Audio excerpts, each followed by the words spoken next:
예수님께서 유월절 절기를 맞아 예루살렘 성에 입성하실 때 말씀입니다. 예수님은 예루살렘 성에 나귀 새끼를 타고 입성하셔서 예수님이 구약에 예언된 메시아라고 하는 것을 모든 사람들에게 드러내 보이셨고요. 그 소문이 자자한 예수님께서 나귀 새끼를 타고 예루살렘 성에 입성하시는 것이 무엇을 의미하는 것인지를 이미 알고 있었던 예루살렘 사람들은 예수님을 종려나무 가지를 흔들면서 환호하고 예수님을 왕으로 영접했습니다. 소위 말하는 종려주일인 것이지요. 자, 그런데 여러분, 이런 일련의 사건들이 당시에는 얼마나 위험천만한 일이었는지를 우리가 알 필요가 있습니다. 당시 예루살렘 상황을 여러분 생각해 보십시오. 유대의 왕은 정통 유대인이 아닌, 심지어는 유대인들이 상종하기도 꺼려하는 이방인 이두메 사람이었습니다. 어떻게 이런 일이 일어나게 되었느냐, 가능하게 되었느냐? 당시 세상을 호령하던 로마 제국이 헤롯을 유대 왕국의 왕위에 앉혔기 때문에 그렇죠. 그래서 예루살렘에는 로마 제국의 총독도 로마 군과 함께 안토니우스 망대라고 하는 망대에 주둔해 있었습니다. 우리나라하고 아주 비슷한 상황이었다, 이렇게 말씀드릴 수 있을 거예요. 안토니우스 망대라고 하는 곳이 어떻게 있었느냐 하면은요, 예루살렘 사람들의 가장 중심이라고 여겨지는 예루살렘 성전 한쪽 끝에 안토니우스 망대가 세워져 있었어요. 그래서 이 안토니우스 망대에서 로마군은 예루살렘 사람들이 와서 하나님께 예배하고 제사하는 그 모든 것들을 아래로 내려다보면서 관리를 할 수가 있었습니다. 일제시대 때 조선의 임금의 통치를 상징하는 경복궁에 총독부를 세우잖아요. 제 어렸을 때 경복궁에 가면 총독부 건물을 보았던 기억이 아직도 생생합니다. 그런데 그 위치가 어디였나요? 광화문과 조선의 왕이 일을 보는 근정전이라고 하는 광화문과 근정전 사이에 총독부가 있었어요. 그래서 광화문 뒤로 총독부 건물이 크게 이렇게 보였었던 기억이 있습니다. 여러분, 그 총독부 건물을 보는 조선 사람들의 마음이 어떻겠습니까? 총독부 건물이 광화문을 이렇게 내려다보고 있는 그런 장면을 일부러 연출한 거죠. 우리가 너네 나라를 지금 다스리고 있다. 그런데 2000년 전 예루살렘도 아주 비슷한 분위기가 연출이 되고 있었던 거예요. 하나님께 예배를 드리러 온 유대인들이 고개만 돌리면 로마 군이 주둔하고 있는 망대가 이렇게 딱 보이는 것이고요. 그 로마의 망대에서 로마 군들이 왔다 갔다 하면서 무슨 일이 일어나지는 않을지 다 자기들을 관찰하고 있었던 것이지요. 여러분, 그런데 바로 이런 상황 속에서 예수님께서 예루살렘 성에 입성하시는 거예요.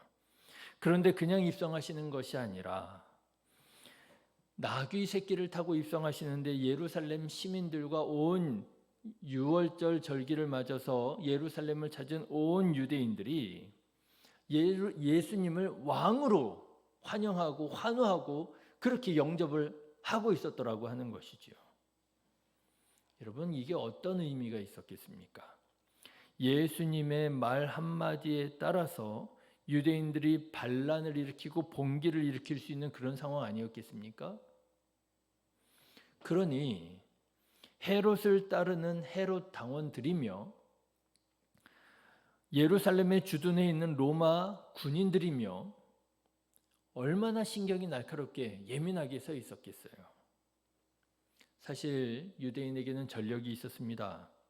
예수님 오시기 200년 전에 주전 167년입니다. 당시의 예루살렘은 헬라 제국의 통치를 받고 있었어요. 셀류커스라고 하는 헬라 제국의 왕조가 이스라엘을 다스리고 있었는데 마카비라고 하는 사람이 혁명을 일으켜가지고 독립을 쟁취하게 됩니다. 이미 유대인들에게는 이런 역사가 있는 나라예요. 그들을 억압하고 있었던 제국에 대하여 봉기를 일으키고 반란을 일으켜서 하스모니안이라고 하는 독립 왕조를 세웠던 전력이 있는 나라입니다. 이런 걸 모르지 않을 로마 군인이며 총독이며 얼마나 예민해 있겠습니까? 그런데 예수님께서 왕으로 입성하고 계셨으니 아마 당시에 헤롯 당원들이며 로마 군인들이며 비상 걸렸을 것이고요. 헤롯 당원들은 군중 속에 잠복해서 비밀 경찰처럼 예수님의 행적을 따라다녔을 것이고요. 로마 군인들은 안토니 망대에서 예수님의 일거수일투족을 다 감시하고 있었을 것입니다. 행여라도 무슨 조금이라도 조짐이 보이면 바로 비밀 경찰들이 예수님을 체포하고 로마 군인들이 예수님을 체포할 그럴 상황이었더라고 하는 거죠. 그런데 바로 이렇게 예민한, 이렇게 위험천만한 순간에 예수님께서 예루살렘 성에 입성하시자마자 하신 일이 뭐냐? 예루살렘 성전을 정화하시는 사건을 일으키시더라고 하는 거예요. 여러분 12절의 말씀을 보십시오. 같이 읽어보실까요? 예수께서 성전에 들어가사 성전 안에서 매매하는 모든 사람들을 내쫓으시며 돈 바꾸는 사람들의 상과 비둘기 파는 사람들의 의자를 둘러 엎으셨다 하는 거예요. 여러분 사실 성전에서 매매하는 일은 불가피한 일이었습니다. 예루살렘에서 멀리 떨어져 있는 곳에 사는 유대인들이 예루살렘에 와서 예배를 드려야 되잖아요. 제사를 드려야 되잖아요. 그런데 제사를 어떻게 드려요? 제물이 있어야 되는데 그 제물을 멀리서부터 어떻게 데리고 온단 말입니까? 그러니 먼 곳에 살고 있는 유대인들이 예루살렘에 와서 제사를 드릴 수 있도록 돕기 위하여 있는 제도가 성전에서 매매하는 제도였더라고 하는 거예요. 돈만 가지고 와라. 그러면 너희들이 거기에서 제물을 사다가 하나님께 제사를 드릴 수 있다. 여러분 필요한 일이 아니겠습니까? 그런데 예수님께서는 왜 성전에서 매매하는 사람들을 내쫓으셨느냐? 이것이 무슨 일이었길래 이렇게 예민한 순간에 예수님께서 가장 먼저 하신 일이었느냐? 왜냐하면 여기 성전에서 매매하는 사람들은 하나님께 제사를 드리러 온 사람들을 돕기 위하여 이 일을 하는 게 아니라 원래 취지는 돕는 거잖아요. 그런데 오늘날 이 사람들이 성전에서 매매를 하는 이유는 돕는 데에 목적이 있는 것이 아니라 자기의 이익을 추구하는 데 목적이 있었기 때문에 그렇다라고 하는 거예요. 여러분 13절의 말씀을 보십시오. 예수님께서 이렇게 평가하십니다. 그들에게 이르시되 기록된 바 내 집은 기도하는 집이라 일컬음을 받으리라 하였거늘 너희는 강도의 소굴을 만드는도다. 강도의 소굴을 만드는 강도들이라고 하는 거예요. 정말이었습니다. 이들의 매매는 이스라엘의 영적 타락의 온상이 되었습니다. 제사장들은 상인들과 검은 거래가 있었지요. 제사장들은 상인들이 판 제물이 아닌 다른 제물들을 제물로 인정해 주지 않았어요. 받아주지 않았습니다. 어떻게 해서든지 흠을 찾아가지고요. 다 빠꾸를 놓는 거예요. 그러면 여러분 하나님께 제사를 드리러 온 사람들이 어떻게 해야 돼요? 울며 겨자 먹기식으로 상인들에게 가서 제물을 사야만 하는 거예요. 그런데 여러분 그 제물의 값은 어떻겠습니까? 당연히 바가지였겠지요. 최근에 우리나라 제주도에서 너무 바가지가 심해서 한국 사람들이 이제 더 이상 제주도를 찾지 않는다 이런 얘기들이 나오게 되었습니다. 순대 연화무게 몇만 원씩 한다고 말이죠. 예, 제사장들이 그러고 있었던 거예요. 뻔히 가격 알잖아요. 시세 알잖아요. 모르지 않습니다. 그런데 시세보다도 훨씬 비싼 값에 재물을 팔고 있는 거예요. 돕는 게 아닙니다. 이익을 위하여, 내 이익을 위하여 성전에서 매매를 하고 있었던 것이지요. 제사장들은 그렇게 상인들과의 뒷거래를 통해서 뒷돈을 받아 챙겼고요. 그렇게 받아 챙긴 이 돈들 중에 또 일부는 유대 왕에게 또 상납되고요. 로마의 총독에게 또 상납이 되고요. 제사장들이 제사장이 되기 위해서도 헤롯 왕에게 엄청난 뇌물을 주었다 하는 얘기가 있더라고요. 그러니 본전 찾아야 되잖아요. 본전도 찾아야 되고, 말하자면 윗분들에게 갖다 바치기도 해야 되고, 상인들과 제사장들과 왕과 총독과 다 검은 거래로 연결이 되어 있었던 거예요. 오늘날 말하자면 마피아, 요즘에 마피아라고 하는 말 많이 쓰잖아요. 자기네들의 이익을 위해서 똘똘 뭉쳐있는 사람들, 다른 사람들에게 해악을 끼치면서 자기들의 이익만을 추구하는 사람들, 마피아잖아요. 당시의 기득권자들이 이런 마피아의 모습을 가지고 있었더라고 하는 거죠. 그런데 이러한 모습들이 온 유대와 이스라엘에 영적인 타락을 불러오고 있었더라고 하는 거예요.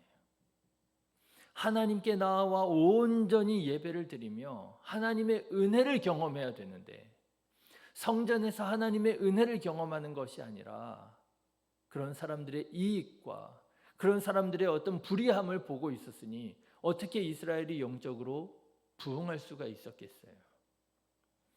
그래서 예수님께서 나귀 새끼를 타시고 예루살렘 성에 입성하시자마자 가장 먼저 하신 일이 뭐냐? 성전 정화였더라고 하는 거예요. 여러분, 이렇게 말씀드릴 수 있겠습니다. 예수님께서 가장 먼저 하신 일은 뭐였느냐 하면 하나님과 사람 사이에 깨어진 관계를 다시 회복하는 일이었다라고 하는 거예요. 이 일은 당시의 기득권자들에게는 선을 넘는 행동이 됩니다. 예수님께서 하신 일은 하나님과 사람 사이에 깨어진 관계를 회복하는 일이었는데, 이 일은 곧 뭐가 되었느냐 하면 종교적 마피아들에게 선을 넘는 일이 된 거예요. 네가 건드리지 말아야 할 선을 건드렸구나, 넘었구나라고 하는 것이지요. 그래서 이 일로 제사장들과 장로들은 예수님을 죽이기로 결정하게 되는 것입니다. 여러분, 예수님께서는 왜 이렇게 위험한 일을 하셨을까요? 그렇지 않아도 비밀 경찰들이 따라붙고, 그렇지 않아도 로마 군인들이 주목하고 보고 있을 텐데 왜 이렇게 위험한 일을 하셨을까? 예수님이 정치적인 분이셔서 정치적인 혁명을 일으키기 원하셨던 것일까? 예수님께서 200년 전에 마카비가 헬라 제국의 무장 봉기를 일으켰던 것처럼 로마 제국을 몰아내고 새로운 왕조를 열기 원하셨던 것일까?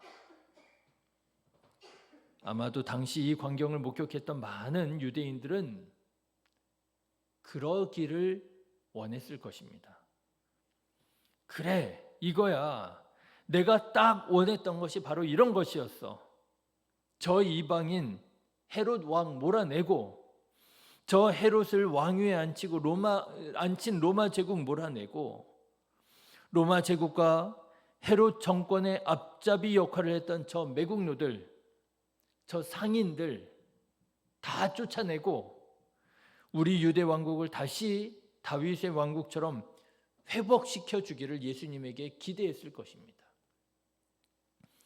그런데 여러분, 예수님께서는요, 그런 정치적인 일에 관여하지 않으십니다.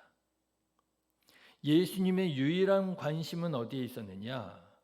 이스라엘의 영적 회복에만 관심이 있었더라고 하는 거예요. 어떻게 하면 이스라엘이 다시 하나님께서 찾으시는 온전한 예배자가 될 수 있느냐? 온전한 예배자가 되기 위하여 무엇을 해야 되겠느냐? 성전을 정화해야만 하겠더라라고 하는 것입니다. 그래서 행하신 일이 성전을 정결하게 하신 일이시고요. 그래서 그 신앙의 중심인 성전 정화를 통해서 하나님과의 관계를 회복하고 이스라엘의 영적 부흥을 원하셨다라고 하는 것이지요.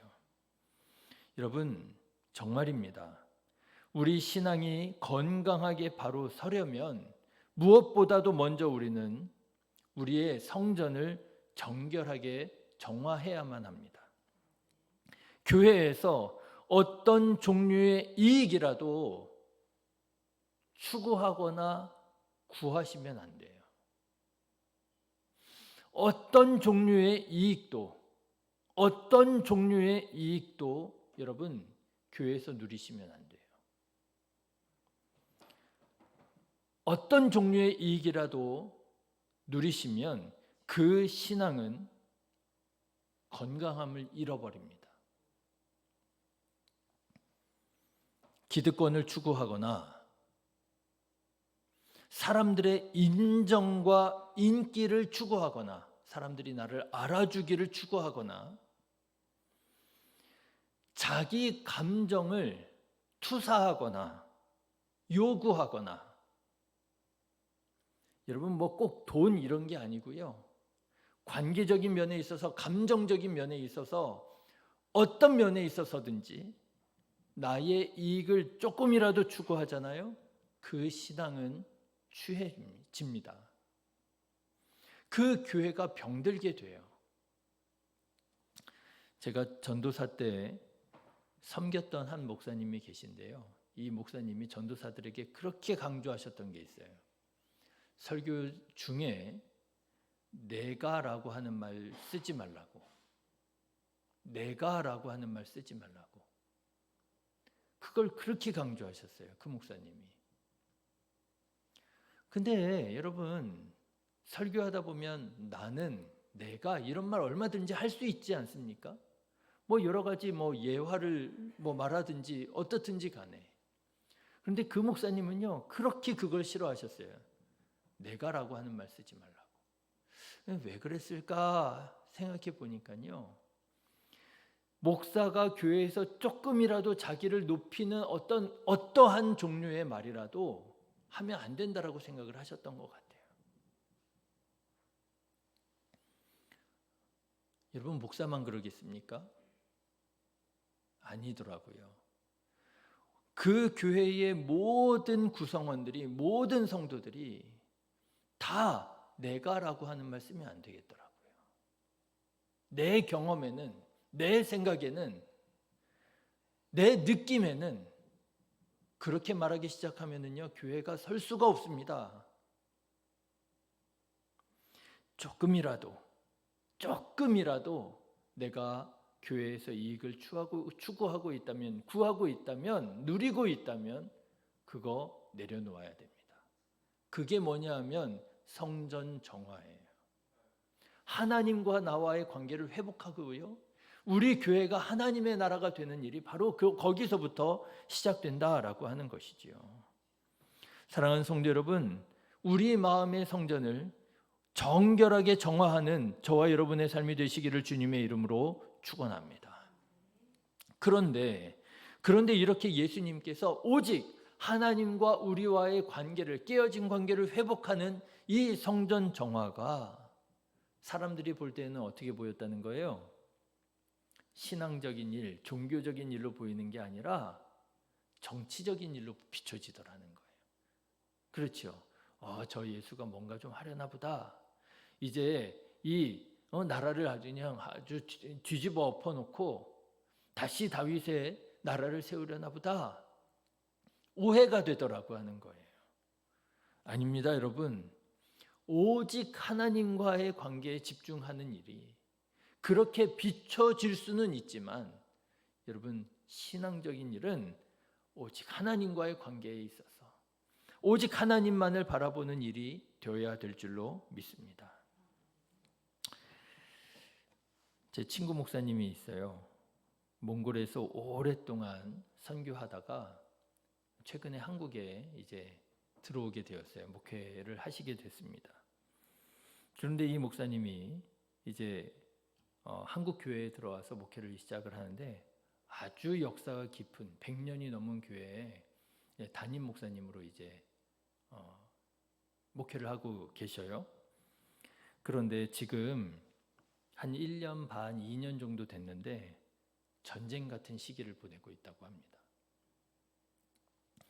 부임을 해서 보니까 교회의 중직자들이 교회의 재정을 자기 마음대로 갖다 쓰고 있더라는 거예요. 목회자와 상의 없이 목회자의 사인, 결제 없이 필요하다고 이렇게 필요하니까 달라고 그러면 재정부에서 그냥 다 돈을 준다는 거예요. 그래서 그 교회 장로님, 그 교회 권사님들이 목회자와 상의 없이 교회 돈을 막 쓰고 있더라는 거예요. 100년도 넘은 교회가. 그래서 이 목사님이 오자마자 그것부터 금했답니다. 교회 재정을 쓰시려면 정당한 이유가 있으시면 목회자와 상의를 통해서 받아가셔라. 목회자 없이 목회자 모르도록 돈이 지출되어서는 안 된다고. 난리가 난 거예요. 상상이 가시죠? 어떤 일이 일어났을지? 전쟁 같은 시간을 보내고 있다고 합니다. 그런데 여러분, 그 교회뿐이겠습니까? 우리 안에도 혹시 이런 일이 있는 것은 아닌지. 내가 헌금을 얼마를 하고 있는데, 그치요? 내가 이 교회에 얼마나 오래 다녔는데, 내가 얼마나 이 교회에서 충성하고 있는데, 이런 것들이 다 우리 안에서 지위가 되고 위치가 되고 힘이 돼가지고요. 혹시 이익을 내가 지금 추구하고 누리고 있는 것은 아닌지. 자기 생각을 주장하고요. 내 생각이 받아들여져야만 된다고 생각을 하고요. 여러분, 혹시 우리도 성전의 마피아가 되어가고 있는 것은 아닌지 늘 우리는 깨어서 경계해야 되겠고요. 아까 말씀드렸었던 그 목사님처럼 꼭 그것이 방법이라고 할 수는 없겠지만 그런 마음으로 내가라고 하는 말은 내가 정말 쓰면 안 되겠다. 우리 교회에서는 나는 오직 예수님만을 얘기해야 되겠다. 여러분, 이렇게 하나님과의 관계에 집중하시고 하나님과의 관계를 온전히 회복하는, 그래서 우리 교회가 하나님께서 기뻐하시는 교회로 지어져 가는 우리 모든 성도님들, 우리 교회 되기를 간절히 기도합니다. 기도하겠습니다.